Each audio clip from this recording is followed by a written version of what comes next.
of weeks because you're looking at it started August 31st and ran through September 3rd, right? Or September 13th, right? Right. So that's just about right at 2 weeks of just, people going cuckoo. Right. And there's altogether something on the order of like 30 reports. Yeah. Over that time. And if I had to take a guess, I'd say at most maybe 7 of them are real events.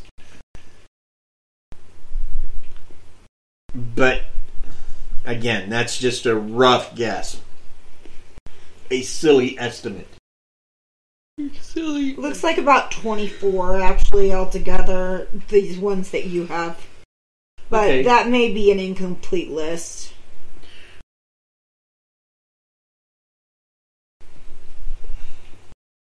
Well, we're getting our information from Wikipedia, and so we know that Wikipedia is not always accurate. Mm-hmm.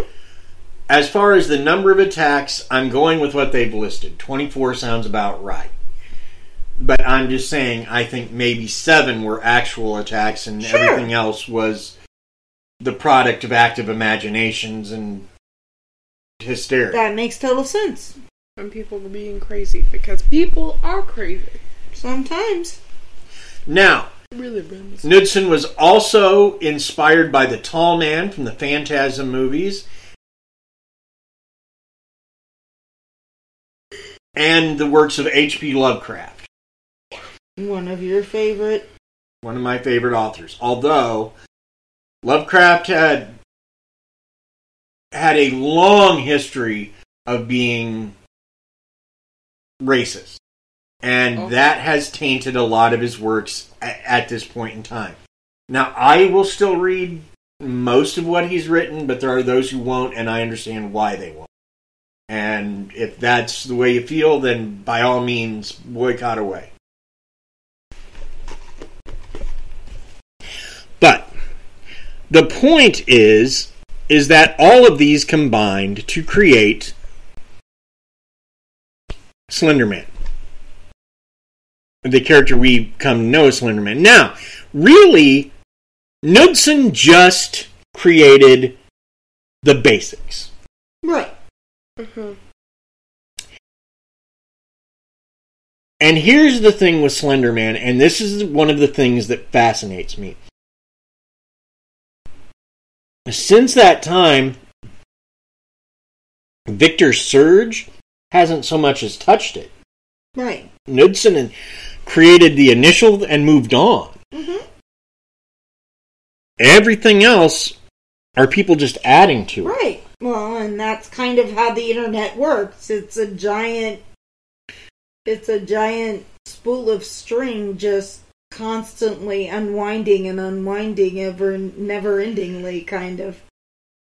Right, but the point is that, okay, for example, the bad guy out of It, mm-hmm. Pennywise the Clown. Right. That's all Stephen King. That is all Stephen King. Now, Stephen may have had some inspiration, but the shape of that final character is all King. Sure. Slender Man, not the same. Knudsen had some ideas. Victor Surge had some ideas, and he used those to create the bones and skin of the character, which is really all he had at first. But then the internet sort of came together and fleshed it out since then. Right. So really, Slenderman is the product of countless untold imaginations aligning on the internet.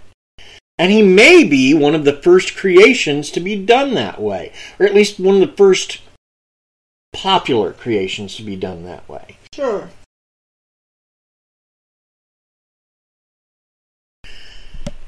He really is the first internet mythology created by and for the internet.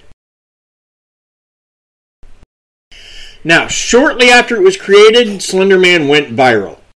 This is back at a time when such things were known as creepypasta, because creepypasta really meant copy and paste. Really? Yeah. Got a new thing to tell you people on the internet now. Oh? Still known as creepypasta. Yep. And people still do videos about it. People still do things about it. It's everywhere on the internet, no matter where you go. Well, how very, very, and too. Our girl is on top of it, Dad. She's on top of something, that's for sure. Alright. I say we take a short break, and then we're going to come back and talk some more about Slenderman. But first, I think we should hear a word from our sponsors. Definitely words from sponsors.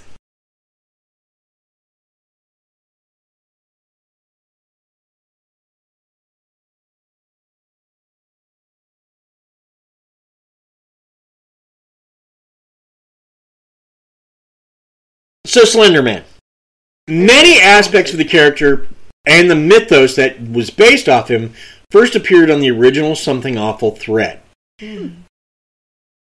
One of the earliest editions was added by a user named Thorough Up, who created a folklore story set in 16th century Germany involving a character called Der Grobman, which is implied to be an early reference to Slenderman. I see. It was followed up by early video contributions, and including a feature-length video project called Marble Hornets. And to this day, YouTube gets tons of people playing with the Slenderman legend, whether they're making Slenderman movies or whether they're just contributing to the legend. Yeah.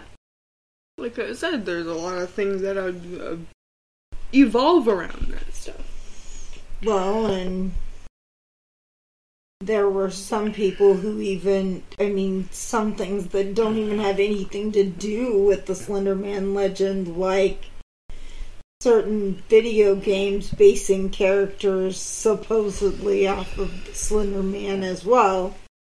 Now, the Slenderman is usually described as a character in a suit. Usually he either has no face or his face is hidden.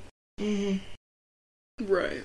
He has exceptionally long arms, exceptionally long legs, and other arms that seem to come off of his back.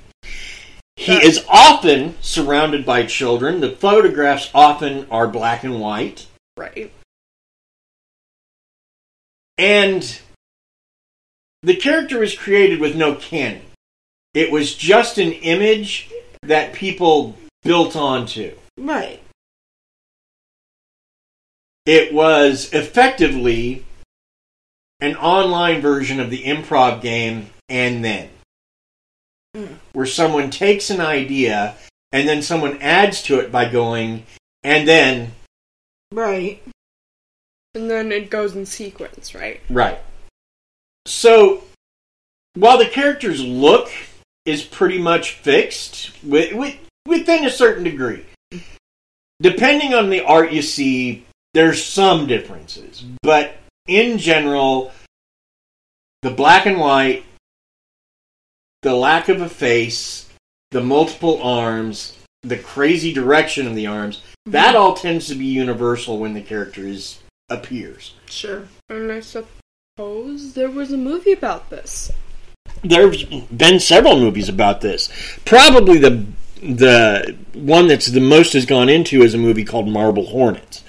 But there have been dozens of others. Most of them go straight to YouTube. But that's not to say that there haven't been others that have gone a more commercial route. Well, yeah. Now, folklorists and scholars attribute the success of Slenderman to its highly collaborative nature. In other words, the fact that the character was not created by really one person, but rather its bones were laid out by one person and then fleshed out by the internet at large. It avoids existing tropes. the character is shrouded in mystery. Users can easily adapt him to their own stories and their own ideas, and it lets people just tap into the character for their own use. Mm-hmm. And that is one of the reasons that it is so popular. And of course, it's popular for the same reason that vampires and ghosts are popular. People like monsters. Well, And Slender Man is definitely a monster. yeah. Yup-a-doodle-doo. Your daughter's over here finding pictures of the Slender Man, as it were. In fact, Slender Man is so popular, he started committing crime. Oh yeah, Slender Man did it. Yeah, actually, recently, yeah, you're right, absolutely. Well, there's a lot of crimes attributed to Slender Man. But the biggest one is the Waukesha Slender Man stabbing. Mm-hmm. With two girls, Yep. led a third into the woods, and stabbed her in order to sacrifice her to Slender Man. Yes, sir.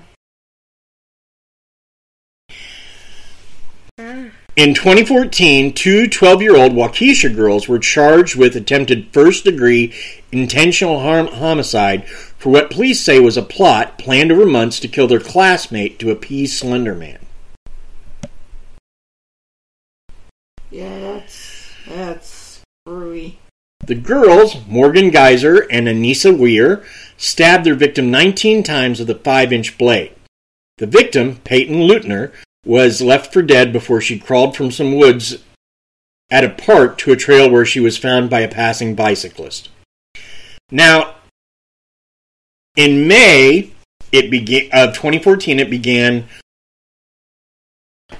when Weir and Geyser had Leutner over for Geyser's birthday. Uh-huh. And they took their friend in the woods, they stabbed her, and they left her for Slender Man to kill. Oh, gosh.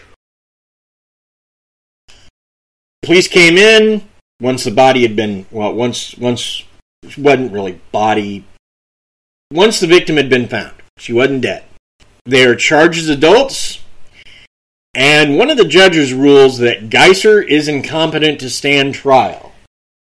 Basically, he was saying she was completely crazy.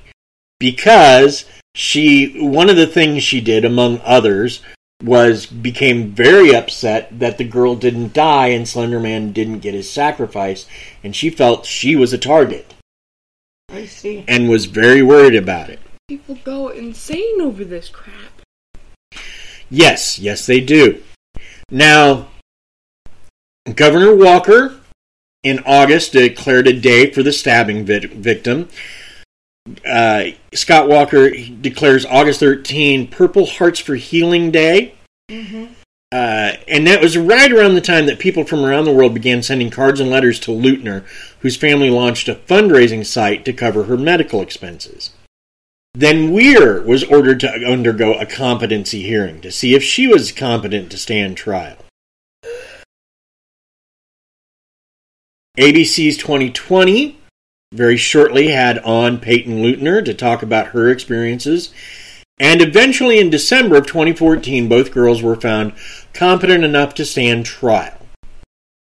Not saying they're not crazy, but they're just not so crazy that they can't stand trial. Exactly.